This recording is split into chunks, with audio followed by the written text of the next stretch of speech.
전환 이렇게 되어 있는데요. 제목을 조금 다르게 바꾼다 그러면 우리 아나베프티스트 첫 번째 작술 대회의 성격에 맞게 많이 바꾼다 그러면 한국교회 위기와 아나베프티즘 이렇게 붙여도 괜찮지 않겠나 하는 생각이 듭니다. 제가 어느 밴드에다가 이런 걸 좀 올려주면 어떠냐 누구한테 부탁을 했어요.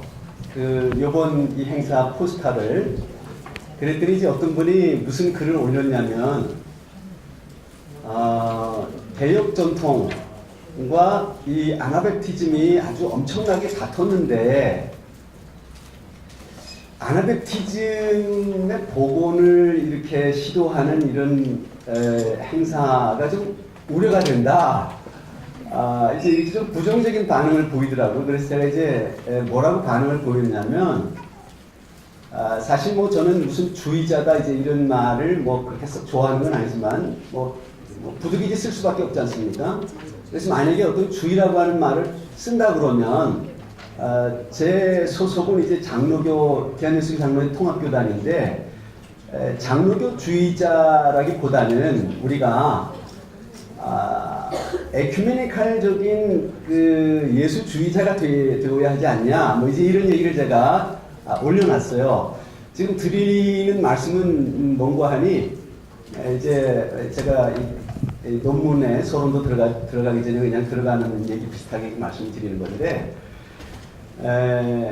아나베프티즘, 제세례파 그러면 이제 그건 이단 아니야? 아니면 그거 좀 문제가 있는 거 아니야? 이제 이렇게 생각한다든가, 특별히 한국교회가 상당히 보수적이지 않습니까? 이따가 이제 내내 제가 말씀을 드린 내용 가운데 들어 있습니다만은, 그러다 보니까, 조금 익숙하지 않은 거, 낯선 거, 지금까지 없던 거, 이런 거를 얘기하면 금방, 이단 아니야? 이제 이런 반응들을 보이는 거를 이제 보게 됩니다. 제가 이 말씀을 드리는 이유는, 이제는 교파주의 시대 끝났다 저는 그렇게 생각합니다. 더 이상 교파주의 가지고는 안 돼요. 지금은 에큐메니칼 시대다 이제 이렇게 생각이 됩니다. 그래서 예수 중심의 예수 정신으로 돌아가는 그런 모든 교파가 어떤 교파도 어떤 신학도 어떤 이론도 절대적이거나 완전한 교파도 없고 신학도 없습니다. 다 나름대로 어떤 모든 신학은 다 장점이 있고 단점이 있어요. 근데 제가 이제 이 글에서 논지로 말하려고 하는 거는 주류 신학 전통의 패러다임은 시효가 거의 끝나간다. 그걸 말하는 겁니다. 시효가 끝나가요. 수명을 다해간다. 그거를 이제 말하려고 하는 겁니다. 그런 의미에서 우리가 낯설거나 모르는 거에 대해서 이상하거나 아닌 것, 틀린 것처럼 생각할 게 아니라 예수 그리스도의 복음의 진리라고 하는 것이 다양한 신학 전통 가운데 담겨져서 지금 2000년 동안 내려온다고 저는 생각합니다. 저는 장로교 전통에 속해 있습니다만은 감리교 신학 전통 너무 훌륭한 게 많아요. 지금 제가 깔병 신학을 한 20년 넘게 가르쳤지만 또 비판적인 내용들이 이제 있어서 제가 저쪽으로 다 수긍을 하는데 훌륭합니다. 깔병의 우리 지금 한국교회의 다수는 장로교회고 감리교회예요. 그러면 원천적으로 말하면야 예수 그리스도의 복음이지만 역사적으로 신학적으로 얘기한다 그러면 장로교회는 깔병 신학 전통에 있는 거고 감리교회다 그러면 웨슬리 신학 전통에 있어요. 그런데 깔병의 상해와 사상, 웨슬리의 상해와 사상 절대적이지 않아요. 그러나 그 시대 상황 속에서 너무나 훌륭합니다. 그래서 한국 장로교회가 한국 감리교회가 그의 신학적인 시조가 되는 깔병의 정신에 그의 상해와 사상에 또는 감리교 신학 시조인 웨슬리의 상해와 사상에 반 정도만 따라가도 애누리해서 반의 반 정도만 따라가도 한국교회 이렇게 안 됐을 거다. 저는 그렇게 생각합니다. 그래서 기본적으로 이렇게 교파주의는 안 된다라고 하는 전제를 가지고 말씀을 드리려고 그럽니다. 제가 사실은 유아 세례에 대해서 할 말이 많아요. 왜 유아 세례를 이렇게 얘기하는지 아주 좋은 뜻이 있거든. 근데 지금 시간의 제약이 있기 때문에 그건 제가 말씀을 여기서 못 드리고요. 작년에 조계종일 그 불교사회연구소에서 2015년 대국민 여론조사를 했어요. 그 결과가 이제 발표가 됐는데 2014년도에 종교계, 뭐 카톨릭, 천주교 같은 거죠. 그 다음에 개신교, 불교 뭐 다 통합해서 종교계에 대한 신뢰도가 어느 정도 되냐, 어느 정도 우리 한국 국민이 신뢰하냐. 작년에 25%가 신뢰한다 이제 이렇게 나왔대요. 재작년에. 근데 작년에 그게 11.8%로 이제 떨어졌어요. 그만큼 우리 국민들의 종교계에 대한 신뢰가 이제 바닥으로 이렇게 추락하고 있다는 얘기죠. 그런데 사실은 타종교의 문제를 얘기하려고 한 게 아니라 우리 개신교의 문제는 정말 심각하다는 생각을 하는데, 뭐 이미 다 아시는 내용입니다만은 종교별로 신뢰도를 묻는 질문에서 보니까 카톨릭을 신뢰한다는 응답률이 39.8%, 불교는 32%, 개신교는 10%예요. 제가 신부, 목사, 스님 이 얘기는 생략하겠습니다만은 한국교회가 이처럼 불신을 당한 적이 또 있을까? 정말 안타깝게 그지없는 상황에 와 있어요. 그런데 문제는 안 믿는 사람으로부터의 불신만 있는 게 아니라 우리 교회 안에 예수 그리스도를 주님으로 고백하는 사람들로부터 불신을 당하기 시작했다. 그래서 안 나가는 교인들이 100만을 넘어서고 있다. 심지어는 150만까지 내다보는 사람이 있어요. 그래서 가난한 교인이 100만, 150만이 됐다. 정말 심각한 상황이다. 이제 그렇게 얘기할 수밖에 없습니다. 기독교 역사상 가장 빠르게 성장했고 세계적인 초대형 교회가 가장 많이 있는 나라라고 자랑하는 한국교회가 어쩌다가 이런 상황까지 이르게 됐을까? 이 문제 제기를 제가 하면서 그러면 서구교회는 어떠냐? 서구교회도 이미 우리 레너드 스윗이라고 하는 사람이 말한 것처럼 이미 유럽교회는 박물관 교회가 됐고 그리고 미국 교회는 정체성의 수준에 머물렀고 그래서 영국 교회를 유럽 교회를 따라가고 있고 그 다음에 한국 교회가 그 뒤를 뒤따르고 있다. 이제 이런 식의 얘기를 하고 있습니다. 여기 제가 영국 교회 또 미국 교회 위기 상황을 제가 말씀을 드렸습니다만 서구 교회 위기 상황이나 한국 교회 위기 상황이나 상황들이 크게 다르지 않다 저는 그렇게 생각합니다. 미국 교회는 전문가들에 의하면 미국 교회가 이대로 가다가는 향후 20년이 안 돼서 지금 현재 있는 아마 40만 가까이 될 겁니다만 미국 교회가 절반으로 반토막이 날 거다 이제 그렇게 얘기했습니다. 우리 한국 교회에 대한 전망도 그런 비슷한 전망이 이제 있지 않습니까? 그래서 제가 이 글에서 두 가지 전제를 가지고 있는데 하나는 한국 교회의 위기 상황과 서구 교회의 위기 상황은 다르지 않다. 그 다음에 한국 교회의 위기 상황은 정말 한국 교회가 다와줄 수 있는 기가 막힌 좋은 기회가 될 수 있다라고 하는 이런 전제를 가지고 한국 교회 위기의 원인이 뭔지 그리고 한국 교회 위기를 어떻게 극복해야 되는지를 말씀을 드리려고 그러는데 한국 교회 위기에 대한 원인 분석들이 다양하게 있습니다만은 저는 근본적으로 말해서 한국 교회 위기는 신학 패러다임의 문제가 있다고 이제 생각을 합니다. 그래서 신학 패러다임에 문제가 있어서 나온 위기이니 이 위기를 극복하기 위해서는 신학 패러다임을 바꿔야 된다 라고 하는 것이 제 논문의 논지입니다. 제가 한국교회 위기 현실에 대해서는 다시 자세하게 말씀을 드릴 필요가 없다고 생각을 합니다. 왜 한국교회가 이렇게 불신을 당하는 그런 상황까지 이르게 됐냐? 간단한 얘기죠. 한국교회가 교회 다음을 잃어버렸다는 거예요. 세상과 다를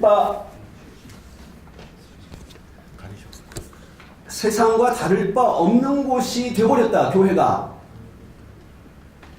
세상보다 더 세상적인 것이 교회다. 당연히 불신을 당할 수밖에 없지 않겠습니까? 세속주의의 다양한 그 이데올로기들의 포로가 되어 있는, 대표적으로 말해서 이제 경제주의의 포로가 되어 있는 거, 신자유주의라고 하는 구체적인 얘기를 거명하지 않더라도 경제주의의 포로가 되어 있다라고 하는 사실을 보면 이제 부인하기 어렵다는 거죠. 왜 한국교가 이렇게 변질이 됐을까? 그 뿌리는 어디에 있을까? 그것을 저는 신학적인 관점에서 크리스텐돔에 있다. 그렇게 말씀을 드리고 싶습니다. 여러분 가지고 계시는 자료집 54쪽에 보시면 신학적 관점에서 볼 때 교회가 세상과 짝할 수밖에 없도록, 제가 지금 박영신 교수님이 연세대학교 명예교수인 그 사회학 교수인 박영신 교수님의 글을 앞에서 인용을 해놨는데, 왜 이렇게 됐냐 했을 때 그 원인은 교회가 세상과 짝할 수밖에 없도록 만든 근원적인 뿌리는 교회가 세상과 타협의 길을 걸어가도록 길을 열어준 크리스텐돔에서 발견이 된다고 이제 그렇게 생각을 합니다. 왜냐하면 교회와 국가가 하나가 되어서 사회를 다스렸던 이 기독교 를 지칭하는 크리스텐돔이라고 하는 것이 교회와 세상의 동일시를 상호 승인한 것이고 콘스탄틴과 주교들의 지지를 주고받은 것이기 때문에 이제 그렇다는 겁니다. 아까 우리 그 김기현 박사님이 이제 그 콘스탄틴주의를 사용하셨는데 뭐 거의 같은 의미라고 보셔도 틀리지 않다고 봅니다. 크리스텐돔이란 한마디로 교회와 국가 간의 상호 협력과 지지 그리고 합법화를 통한 정치적 타협을 의미하는 거라고 말할 수 있는데, 기독교 공인이 된 이후에 국가와 교회의 결탁이 이루어지면서 교회는 국가의 권력을 정당화 합법화해 주었고 그 대신 여러 혜택을 교회들이 누리게 되죠. 몰수당했던 교회의 재산을 되찾게 되고 세금을 면제받고 성직자들은 명예와 특권을 누리게 되는 겁니다. 그러면서 기독교가 대중화되고 그리고 많은 사람들이 교회로 들어오면서 교회의 일대 부흥의 그런 전기를 이제 마련하게 되는 거죠. 그러면서 기독교가 정복과 권력과 지배의 가치를 채용하기 시작합니다. 교인들이 많아지죠. 돈이 많아지죠.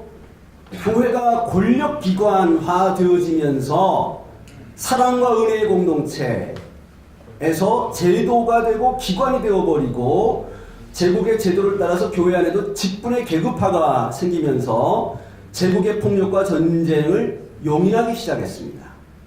사실 콘스탄틴 대제 이후에 300년 동안의 그 우리 역사학 교수님들이 두 분이 계시지만 어느 지도자도 전쟁이나 폭력을 용인한 지도자가 없어요.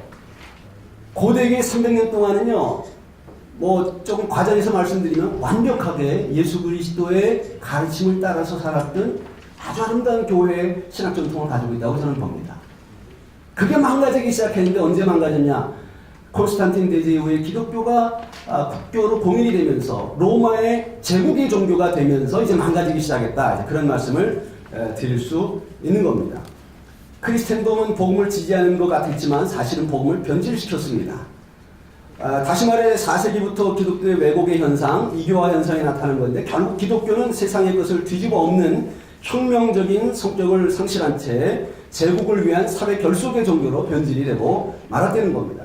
자, 지금 제가 서구 기독교의 얘기를 이제 사실은 드린 건데, 그럼 도대체 한국 기독교와 서구 기독교가 뭐 어떻게 같길래 크리스텐돔 시절이 있었다고 말하냐? 이런 그 반론이 제기될 수가 있을 겁니다. 물론 한국 교회는 서구 교회와 같이 교회와 국가가 하나가 되어서 사회를 다스렸으며 그 사회 속에 있는 거의 모든 사람이 그리스도인이라고 지칭되었던 그런 시대가 있었던 것은 아닙니다. 그러나 한국 교회에서도 국가와 교회 사이에 상호 승인과 야합의 역사가 있었다고 하는 사실 부인할 수 없습니다. 제가 이승만 정권과 박정희 정권만 가지고 말씀을 드리면 1945년 이후 이승만은 국가를 친기독교적인 방향으로 건설하려고 그렇게 노력을 했습니다.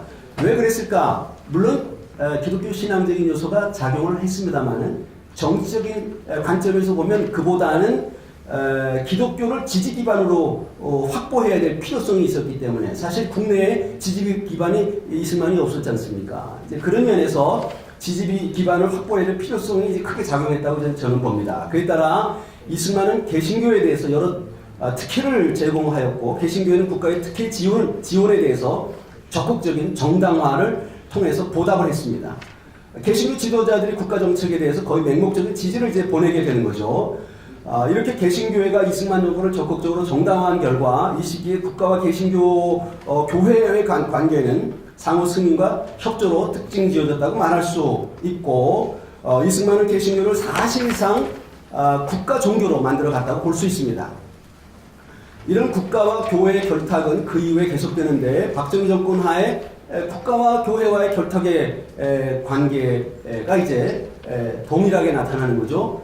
박정희 정권에 대해서 기독교인들이 적극적인 지지를 많이 보냈습니다. 대표적인 분을 얘기하라 그러면 한국교회의 가장 존경받는 어른인 한경직 목사님입니다. 누구도 한경직 목사님의 삶을 그대로 다시 재현한다는 게 얼마나 어려운지 그만큼 존경받아 마땅한 귀한 분이라고 저는 생각합니다. 그러나 이 점에 있어서 그는 그의 과오를 지울 길이 없다 저는 그렇게 생각합니다.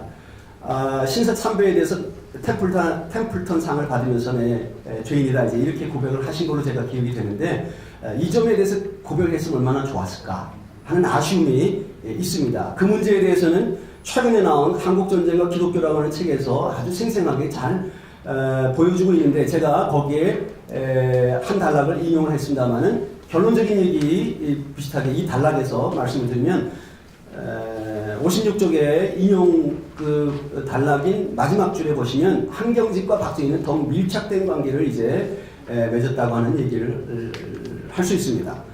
자, 이렇게 보수적인 교회 지도자들과 기독교인들은 보수적인 성향과 반공을 매기로 해서 제가 설명이 조금 생략이 되는데 반공을 매기로 해서 박정희 정권과 밀접하게 결합되면서 상호 승인과 협조의 관계를 이제 가지게 되었다고 볼 수 있습니다. 이승만 정권 이후에 지금까지 보수교단이 대부분인 한국교회가 국가 권력과 협력하는 친정부적인 성향을 보이고 있음을 부인할 수 없는데 이것은 한국교회가 근본적으로 국가 권력과의 결탁을 특징으로 하는 크리스텐돔의 성격을 드러내는 것이라고 할 수 있습니다. 이러한 크리스텐돔의 속성에 따라서 한국교회는 세상의 모든 것들 그러니까 국가, 세속적인 이데올로기, 가치체계, 돈 이런 것들을 상대화하고 부정하는 사회 변혁적인 에너지를 상실한 채 힘을 확보하고 대세로 자리를 잡은 것이 무엇이든지 그것을 사실과 진리로 받아들이는 그런 입장을 취해왔습니다. 이렇게 해서 한국교회는 국가주의, 세속적 경제주의 등 대세를 이루는 세속 문화와 세속 가치의 포로가 되어졌고 그에 따라 한국교회는 세상과 구별되지 않는 집단이 되고 말았다. 그렇게 생각이 됩니다. 이 크리스텐돔이라고 하는 말을 번역해서 쓸까 말까 그러다 그냥 썼는데 다수의 책들을 보면 이 크리스텐돔을 기독교 국가체제 또는 기독교 제국 최근에 책들을 보니까 기독교 왕국이라고 하는 말로 번역을 하기도 하더라고요. 그런데 크리스텐돔이라고 하는 건 국가와 교회가 결탁한 거다. 그렇게 말할 수 있다 그러면 크리스텐돔을 굳이 번역을 하자 그러면 국가 기독교 뭐 이런 정도로 번역하면 어떨까 저는 그렇게 생각을 합니다만 각주에서 제가 그걸 밝히지 못했습니다. 자 그러면 그 콘스탄틴적인 신학 패러다임 다시 말하면 크리스텐돔 신학 패러다임으로 인해서 기독교가 변질된 내용들에 대해서 이제 말씀을 드리도록 하겠습니다. 세 가지로 말씀을 드리려고 그러는데 첫째는 기독교의 혁명성을 상실한 겁니다. 자크 헬룰이 말하고 있는 것처럼 복음의 본질은 세상을 뒤집어 엎는 겁니다. 기독교는 세상을 뒤집는 운동이다. 브라이언 왈시라고 하는 사람도 그렇게 말하고 있어요. 성경적인 근거가 뭐냐? 여기저기 많이 있는데요. 저는 신약에서 누가복음 여기 소개된 대로 1장 46절 이하의 만의 참가와 누가복음 4장 18, 19절 예수님의 아까 안동규 교수님도 말씀을 했지만 예수님의 사명 선언문과 같은 취임사의 말씀인 누가복음 4장 8절 19절이라고 생각합니다. 이 마리아 참가를 보시면 거기에요. 권세 있는 자들은 흩으시고 비천한 자를 올리시고 부자는 그냥 빈손으로 내보내시고 가난한 사람을 배불리게 하신다라는 그런 얘기가 있어요. 완전히 이게 체제 전복 같은 그런 아주 혁명적인 내용이 있습니다. 그 다음에 누가복음 4장 18, 19절에 보시면 주의 성령이 내게 임했으니 이는 가난한 자에게 복음을 전하게 하시려고 내게 기름을 부으시고 나를 보내사 가난한 자에게 복음을 전하게 하시려고 나를 보내셨다는 거죠. 그리고 눌린 자에게 자유를 또는 눈먼 자에게 다시 보게 함을, 눌린 자에게 자유를 선포하게 하고 주의 은혜를 선포하게 하게 하십니다. 대단히 혁명적인 말씀이에요. 제가 다 설명을 못 드리는데 주의 은혜라고 하는 말은 다르게 말하면 희년이에요. 희년에 이루어지는 사건은요, 이거는 정말 혁명적인 겁니다. 가난하게 빚을 지고 살다가 땅 뺏기고 뭐 다 뺏긴 사람들에게 50년째가 되는 해가 되면 땅을 원주인에게 돌려주는 겁니다. 부채 다 탕감해 주는 겁니다. 노예 다 해방시켜 주는 겁니다. 땅을 쉬게 하는 겁니다. 이것처럼 혁명적인 게 어디 있어요? 그런데 예수님의 이 누가복음 4장 18, 19절 말씀을 다 영해한다고 그래가지고 영혼만 뭐 이렇게 자유와 해방을 누리는 것처럼 얘기하는데요. 이건 성경의 반의 반쪽도 안 되는 거예요. 해석이. 좀 과장해서 말하면 성경의 왜곡입니다. 정말 기독교의 복음은 그 첫 번째 가는 특징이 혁명성이다. 그렇게 얘기할 수 있어요. 하나님의 나라는 세상의 가치관이 뒤집어지는 그런 대역전 현상이 일어나는 그런 것을 특징으로 하고 있다. 그런 얘기죠. 마가복음 9장 35절, 마태복음 23장 12절 말씀을 제가 간단히 인용했습니다만은 그리스도인의 삶이 얼마나 혁명적이어야 되는가를 이제 보여주는 말씀드립니다. 다시 말해서 하나님의 나라의 백성으로서 이 세상에 속한 자가 아니라 하나님 나라에 속한 자로서 하나님 나라의 새로운 삶의 방식을 따라서 살아가는 사람이 그리스도인들이다. 이렇게 말할 때 얼마나 혁명성을 보여주고 있냐 그런 얘기죠. 그런데 기독교가 이런 엄청난 사회 변혁적인 그런 혁명적인 사회 변혁적인 동력을 가지고 있는 아주 파워풀한 그런 능력 있는 복음을 가지고 있던 기독교였는데 콘스탄틴 대제 이후에 그런 혁명적인 아주 아름다운 훌륭한 성격들이 이제 탈색이 되기 시작했다. 그런 얘기죠. 57쪽 중간쯤에 보시면 국가 권력과 결탁하고 난 이후에 기독교는 제국의 기존 질서를 유지 옹호해야 하는 기능을 맡게 되면서 그렇게 되는 겁니다. 그래서 기독교가 급기야 혁명성을 상실한 채 현상 유지의 종교로 사실 종교로 그렇게 변질이 되어졌습니다. 현존 질서의 지지를 제가 따로 이제 더 설명을 했는데 교회 지도자들이 말이에요. 로마 제국의 종교가 되면서 기존 질서를 유지하는 방식으로 성경을 다시 해석하기 시작하는 거죠. 그래서 그거를 사회 질서를 일관되게 정당화하는 그런 방식으로 성서를 해석하는 것을 질서 해석하기가 이제 이렇게 말할 수 있는데 성경이 얼마나 대안적인 삶에 대한 내용들을 많이 담고 있습니까? 그런 것들이 많이 이제 탈락이 되기 시작하는 거죠. 서구 기독교가 그런 특성을 가지면서 내려오다가 이제 한국 교회 그대로 이제 이어졌다는 얘기입니다. 제가 서구 교회 그러니까 미국 교회, 독일 교회 그냥 두 가지 사례만 여기서 설명을 드렸는데 여러분 서구 기독교 역사를 보세요. 저는 백인 서구의 기독교는 원죄를 가지고 있다. 서구 백인의 국가들은 원죄를 가지고 있다 이런 생각을 같이 지울길이었는데 왠가하니 지금 서구 불화파의 이 문명과 부라고 하는 건요 거의 아시아, 아프리카 제3세계의 그 모든 것들을 침략하고 침탈하는 그런 바탕에서 세워졌다 그러면 원죄가 있는 거 아니겠습니까? 지금도 형태를 달리해서 그 제국주의적인 역사가 계속되고 있어요. 언제 한번 기독교가 제국주의 시절에 제국주의를 반대하고 이거 아니다 말한 적이 있습니까? 노예를 당연하게 생각했던 시절에 그 수백 년 역사 속에서 말이에요. 기독교가 교회가 그 윌버포스 같은 사람 몇 사람을 빼놓고는 몇십 년, 몇백 년을 지내는 동안에 그 노예제도 아니다. 그거 말한 적이 있습니까? 언제나 세상 질서를 옹호하는 형태의 기독교. 이것이 크리스텐덤 기독교의 어떻게 부인하기 어려운 이제 한 특징을 이루고 있는 현상이다. 이제 그런 얘기죠. 제가 독일 루터교 얘기를 했는데 지금 내년도에 루터 탄신 500주년 그러는데요. 루터도 정말 훌륭합니다. 너무나 훌륭한데요. 약점이 많아요. 신학적으로. 약점이 많아요. 제가 여기 이 시간의 제약이 너무나 많으니까 58쪽에 있는 중간 이하에 있는 걸 잠깐 소개하겠습니다. 루터교, 독일이 상당히 보수적인 그런 교회가 됐다는 거죠. 근데 왜 나치 정권이 독일 교회에서 90% 이상이 다 기독교인인 독일에서 이 나치 정권이 출현했냐? 그거는 루터교의 신학적인 한계 때문에 그렇다. 이제 이런 분석을 해석을 하고 많은 학자들이 그렇게 하고 있습니다. 루터교가 가지고 있는 그 근본적인 결함이 있는데 교회로부터의 저항을 위한 영적인 자원을 빼앗아 버린 루터교의 저세상 신앙에서 비롯된 것이라고 그렇게 얘기할 수 있고, 바로 그런 신학적인 결함으로 인해서 독일 기독교는 나치즘에 불법할 수밖에 없었다고 이제 그렇게 비판을 하고도 있습니다. 자, 그럼 한국 교회는 어떠냐? 한국 교회 거의 미국 교회의 복사판 비슷하게 돼 있어요. 미국 교회가 엄청나게 근본주의적이고 복음주의라고 그러지만 근본주의에 가까운 복음주의에 그런 모습들이 있고, 또 루터교의 영향이 상당히 지대하게 있지 않습니까? 자, 그래서 한국교회 역시 독일교회나 미국 교회와 같은 그런 현상 유지 종교의 입장을 이제 그대로 반영하고 있는데, 그런 입장이 가장 잘 드러나는 것이 정권에 대한 태도입니다. 이승만 정권 시절에는 이승만 정권을 지지했습니다. 한국교회가. 박정희 정권 독재체제하에서는 박정희를 지지했어요. 전두환 정권 하에서는 전두환을, 노태우 때는 노태우를, 김영삼 때는 김영삼을, 이명박 때는 이명박을, 뭐를 하든지, 사대강을 하든지, 뭐 자원외교 문제를 일으키든지, 어떤 경우가 됐든지, 전통적인 보수적인 기성 교회가 그거 아니라고 반론을 제기하거나 반박하거나 거부한 적이 없어요. 박근혜 정권 마찬가지입니다. 이 정권에서도 박근혜를 지지하고 있어요. 한국교회는 그들이 구태타를 해서 정권을 잡았든지 아니든지, 자유를 억압하고 인권을 유린한 정권에 대한 아닌지 상관이 없어요. 다만 그들은 기존 질서를 지지하고 사회 기득권 세력을 지지할 뿐이었습니다.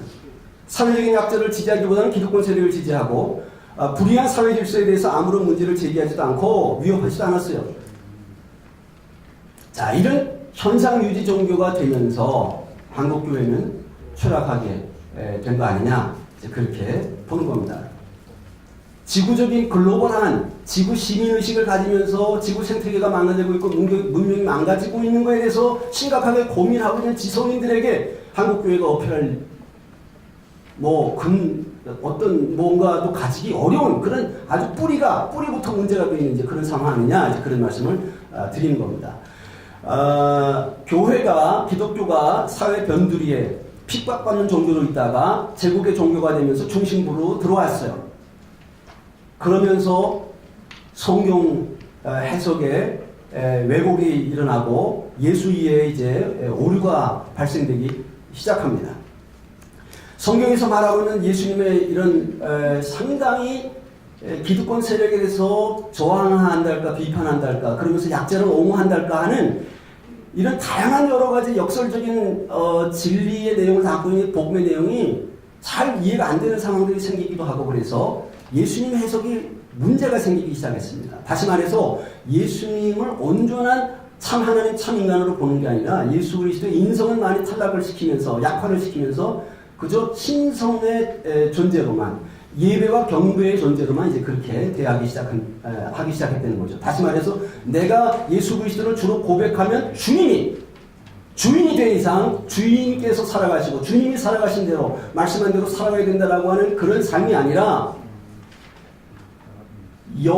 개인 영혼의 차원에서는, 개인적인 윤리의 차원에서는 예수님 말씀을 따를 수 있지만 정치, 경제, 사회의 공적인 영역에서는 예수님의 말씀이 더 이상 적합하지 않은 말씀인 것처럼 그렇게 이제 잘못 해석하기 시작했다, 이제 그런 얘기죠.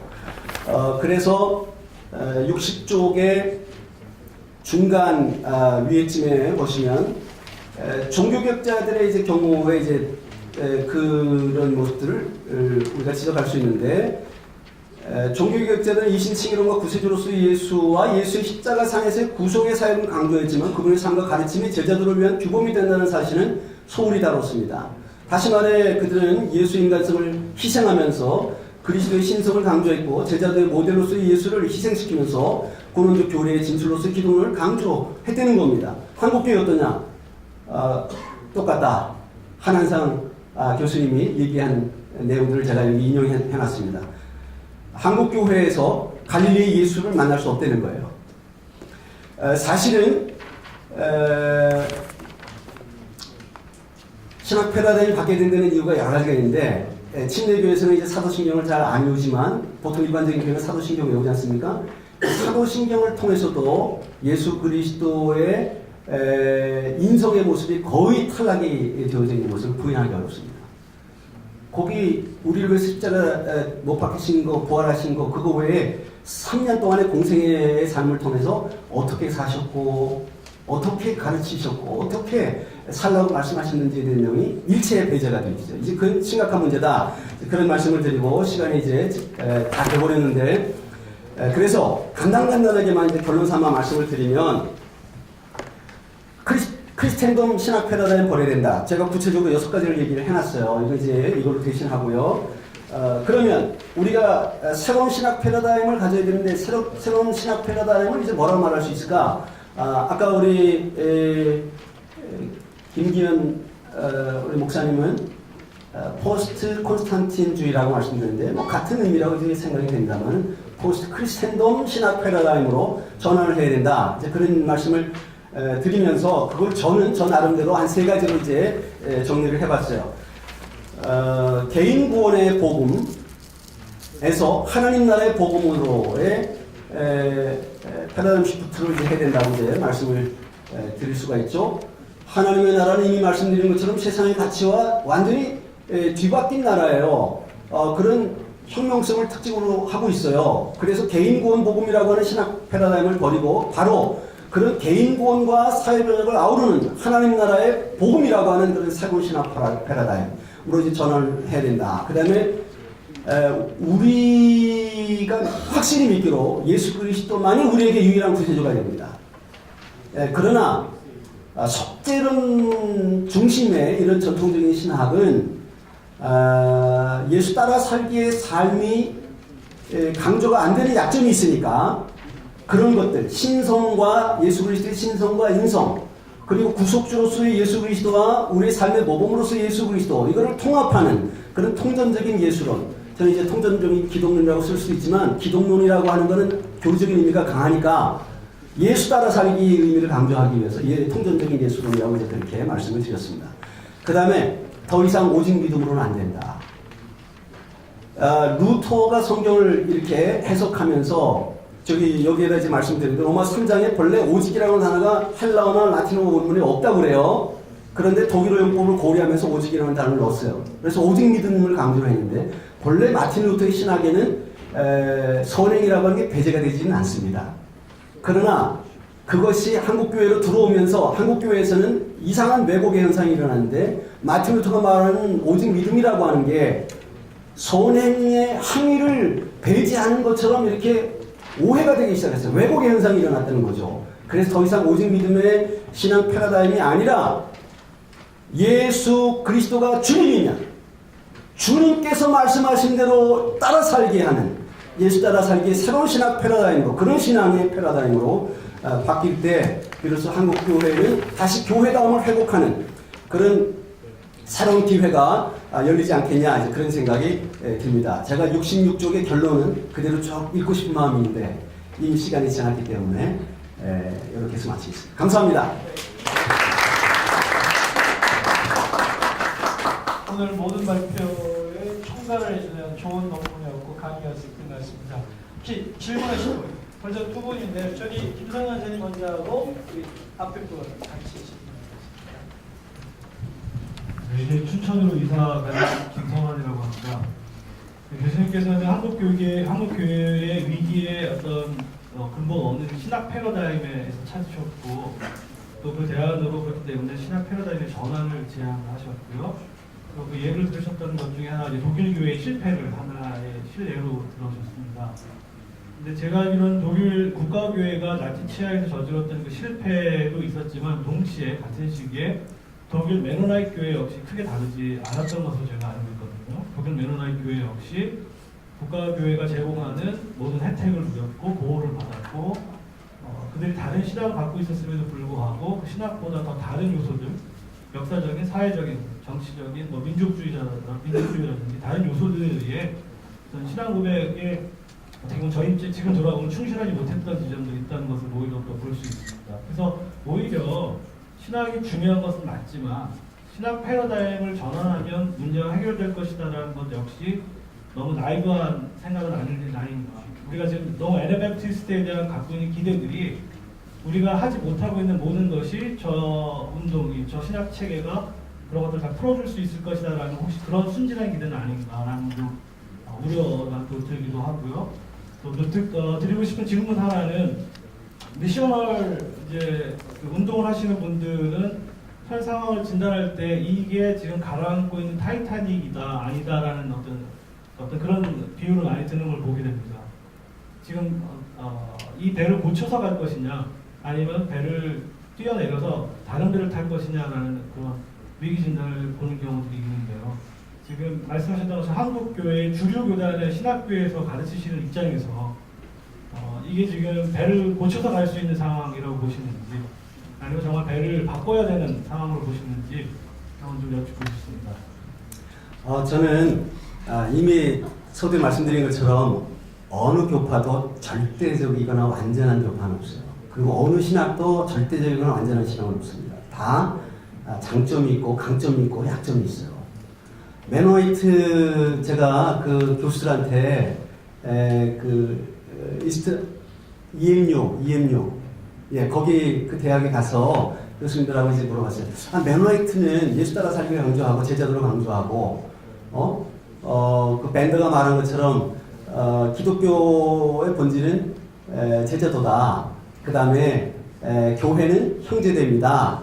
그 다음에 크리스천의 삶이라고 하는 것은 사랑과 무저항이다. 저는 이제 무저항이라는 표현은 잘못됐다고 생각하는데 사랑의 삶이다. 원수까지 사랑하는 거다. 이제 그렇게 말하는데 왜 이렇게 아나베티즘에 뭐 이런저런 하여간 교파도 많고 매너리티 안에도 조금 리버럴하달까 레디컬하달까 한 데도 있고 컨서버티브한 데도 있고 이렇게 막 또 거기도 또 갈라지냐 그랬더니 그게 이제 인간의 한계예요. 그래서 어느 교파도 절대는 없어요. 그런데 기본적으로 기본 패러다임이 저는 절대가 없다라고 하는 전제 가운데 무슨 얘기가 있냐면 주류 신학 전통은 이미 시효가 거의 끝나가고 있다고 말씀을 드리는데 이거의 확 변혁이라고 하는 거는 어떻게 보면 새로운 배를 갈아타는 거여야 되지 않냐 이제 그렇게도 생각할 수 있는데 이게 다 하나님의 교회예요. 거기에도 좋은 장점들이 있다. 그러니까 잘못된 것들을 분명히 본질적인 그런 그 차원에서 아닌 거 아니라고 패러다임이 틀렸다고 말하면서 예수 운동해야 된다 저는 그렇게 생각합니다. 하나님 나라 운동해야 된다고 생각해요. 저는 아나베프티스트 운동을 뭐 충분히 지지할 수는 있어요. 그런데 절대적으로 아나베프티스트 운동뿐이다. 저는 그렇게 말하고 싶지 않습니다. 차라리 저한테 표현하라 그러면 저는 나는 하나님 나라 운동한다. 지금부터. 당신 신학이 뭐냐 그러면 나는 하나님 나라 신학이다. 그렇게 학생들한테 계속 가르치고 있어요. 누가 보면 4장 18, 19절 그거를 꼭 학생들한테 암기하게 합니다. 시험 낸다고 강조합니다. 예수 그리스도에게로 돌아가야 돼요. 예수 정신이 있냐? 그 레너 스윗이라고 하는 사람이 현대교의 질병은 예수 결핍증이다 그렇게 얘기를 했어요. 아주 심한 중증에 걸려있다고 말했어요. 예수 결핍증. 예수가 없다는 거야. 예수교회에 예수가 안 계세요. 한한상 교수의 책에 아주 그냥 구구절절히 그런 얘기 많이 하고 있는데 그건 서구교나 한국교나 똑같습니다. 심각한 위기 상황이 있다고 저는 생각합니다. 그래서 메스로 가는 건 안 돼요. 내가 예수 그리스도가 주님이냐 아니냐 신앙 고백이 중요한 겁니다. 그런 각도에서 유아 세례를 그 제세례파에서 거부했어요. 난 그 의도는 너무나 훌륭하다고 생각합니다. 예수 그리스도가 주님이냐 아니냐가 중요해요. 그러면 주님이라고 고백하는 순간 지금부터는 국가가 뭐라고 말하든지 예수 정신이 안 맞으면 안 하는 거예요. 세상 사람들이 살아가는 방식을 따라서 그렇게 돈 따라 권력 따라 명예 따라 휘둘리는 거 안 하는 거예요. 오직 예수 그리스도 그분만이 주님이에요. 그 운동이 하나님 나라 운동 아니냐 저는 그렇게 봅니다. 그런 면에서 아나베프티스트 전통은 제가 아는 한 예수님이 가르치는 핵심은 산상수훈에 있어요. 근데 산상수훈의 삶을 그래도 상대적으로 말해서 훌륭하게 지켜온 전통이 어디냐? 저는 아나베프티스트 전통이라고 생각합니다. 거기에도 뭐 신학적으로 제가 존 하우디오도 이렇게 저렇게 비판을 많이 장점도 얘기하면서 비판도 했습니다만은 아나베프티스트 신학을 대표하는 사람이 존 하우디오도 아닙니까?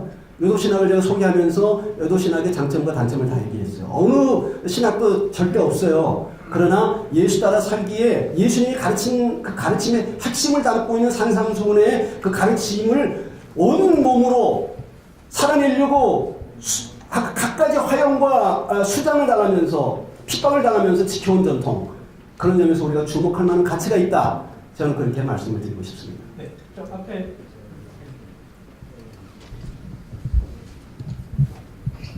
네, 저는 저희 아나베프티스트 교회 지금 주관한 그 교회의 신자입니다. 네. 그리고 저는 이제 이 교회가 처음이고 믿지 않았을 때 제가 개신교나 교회를 바라봤을 때 상식적으로 첫 번째 굉장히 배타적이었어요. 굉장히 배타적이었고 사랑을 논하면서 사랑이 없었어요. 그리고 저는 이제 다른 종교도 좀 관심을 많이 가졌는데 제가 이 처음부터 들으면서 신학이라는 건 학문이고 인간의 언어로 규정하는 거예요. 그렇죠? 그리고 하나님의 사랑을 과연 우리가 얼마나 누리고 예수님 말하시는 사랑을 과연 얼마나 우리가 알고 있는지 예수님이 저희한테 전해준 거는 하나님의 사랑을 전해줬고 샬롬, 세상에 주지 않는 평안을 너희한테 준다 그랬어요. 예수님은 교파를 형성한 적도 없고 기독교를 만들지도 않고 그래요. 유명한 샤를 푸코라는 유명한 그 영성가가 있는데 그분은 이렇게 얘기했어요. 모든 이에게 나는 형제가 되고 싶다. 이슬람이든 누구든 간에. 저는 특히 한국 교회는 너무나 배타적이고 교파하면서 지금도 교회 제도를 얘기하는데 예수 종교를 비판하다는 책도 있잖아요. 모든 종교는 인간의 욕망에 부응하게 만든 제도예요. 종교 제도로 가는 거. 교리가 진리를 뛰어넘을 수 없다고 생각합니다. 저희가 지금 아나베프트 운동이라 얘기하는 것도 운동은 무브먼트고 드러나는 행위이고 어떤 조직에 대한 흐름인데 저는 한국 교회가 잃어버린 건 뭐냐면 우리 내면에도 하나님 나라가 있잖아요. 너희 마음에 하는 나라가 있다. 그 내면에 대한 어떤 영성적인 부분이 정말 약하다는 생각을 해요. 그 교회가 이런 부분에 대해서 이야기한 적이 없어요. 제가 아나베프트 교회에 머무는 이유 중에 하나는 저분들이 그 500년 동안 이어온 캐톨릭에서도 카톨릭의 영성에 버금가는 평신도 공동체의 영성이 있다 그랬어요. 저는 이 학술대에서 그들의 영성에 대해서 좀 논의가 됐으면 좋았을 텐데 그분이 빠진 거에 대해서 조금 그거하고 그분들은 교리를 만드는 게 아니고 네. 진리를 따르라고 했다는 거. 그래서 그 부분들에 대해서 우리가 좀 더 생각해봐야 될 부분이 여지가 있지 않나. 그러니까 네. 학문적으로만 그럴 것이 아니라 그런 답답함이 좀 있었습니다. 예, 네. 감사합니다. 그냥 코멘트 비슷하게 하신 거다 이렇게 생각이 들고요. 예수 따라 살기 삶을 살아간다. 뭐 그런 점에서 이렇게 부연 설명해 주신 걸로 제가 듣겠습니다. 누가 있습니다. 수고하셨다고요. 감사합니다. 그러면 질문 마지막으로 하고 우리 시간이 얼마 남지 않았으니까 우리 그 발표자들 다 나와서 하는 걸로 하겠습니다. 예수교회 차성도라고 합니다.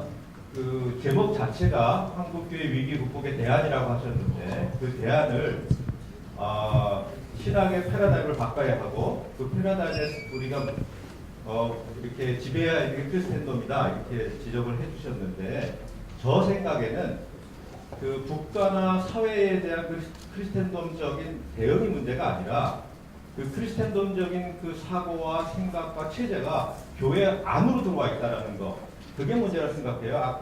그 남 교수님 강의가 좀 길어지지 못해서 제가 좀 아쉬웠는데 끝판에 결론으로 말씀하신 게 교회론의 문제다. 제자도가 안 되는 것도 평화운동이 안 되는 것도 근데 굉장히 그게 공감을 했는데 그래서 제 생각에는 교회 안에 들어와 있는 그 크리스텐덤적인 그 사고와 전통과 체제 그것을 극복하지 않고는 위기 극복이 되지 않는데 마치 바깥에 우리가 대응하는 것들을 잘못해서 지금 한국교회가 이렇게 됐다라는 논지로 간 것 같아서 그래서 저 생각에는 교회론적인 회복, 교회론 안에 들어와 있는 크리스텐덤의 극복 그 부분이라고는 생각하는데 어떻게 생각하시는지? 제가 그 얘기한 것 같은데 밖에 얘기를 한 것보다는 국가 로마 제국의 종교가 되면서 사실은 고대교회 300년 동안은 정말 평화주의 입장이 확고했어요. 제가 이제 이건 여담입니다만은 초기 고대교회 그리스도인들이 이제 평화 전통에 대해서 이제 얀톤 드라이버 책이 있는데 그 번역을 아까 보니까 이성규 교수님 번역을 맡으셨다고 그러더라고요. 그래서 번역하다가 이제 중지를 했는데 그 책에도 뭐 잘 얘기를 하고 있습니다만은 어느 지도자도 어느 신학자도 어느 교회의 지도자도 전쟁 폭력 용인한 사람이 없어요. 그런데 이게 제국의 종교가 되면서 달라지는 거예요. 폭력이 됐든 전쟁이 됐든 참을만 하고 이런저런 제한된 상황들, 조건들이 형성이 되면 just war, 정당한 전쟁으로 봐줄 수 있다. 지금 외부적인 문제가 아니라요. 교회 안에 있는 그 잘못된 그 오소리티, 잘못된 체계. 그러니까 우리 안에 그게 들어와 있대도요. 우리 안에 보세요. 제국 종교의 하이라키칼한 위기 구조화된 그런 개념이 들어오고, 그다음에 예수님의 말씀을 제국의 질서에 부응하는 방식으로 그거를 개인 영성적인 차원으로만 제한을 시켜버리고, 전 영역에 사회, 정치, 경제 전 영역에 걸쳐서까지 하나님의 개혁교회식으로 말하면 하나님의 주권이 실현되어지는 방식으로, 또는 전 영역에서 예수 그리스도의 말씀대로 살아가는 그런 구체적인 삶의 방식을 예수님 말씀하셨음에도 불구하고 제국의 종교가 되면서 그거를 순전히 개인의 내면의 문제 또는 교회 안에만 국한된 문제로 이렇게 제한시키기 시작하면서 문제가 발생됐다. 이제 그렇게 말씀드린 거니까 밖에 얘기한 게 아니라 우리 얘기한 거예요. 예, 일단은 좀 뭐 그까지만 하도록 그렇게 하고요. 우리 그 발표하신 분들 좀 다.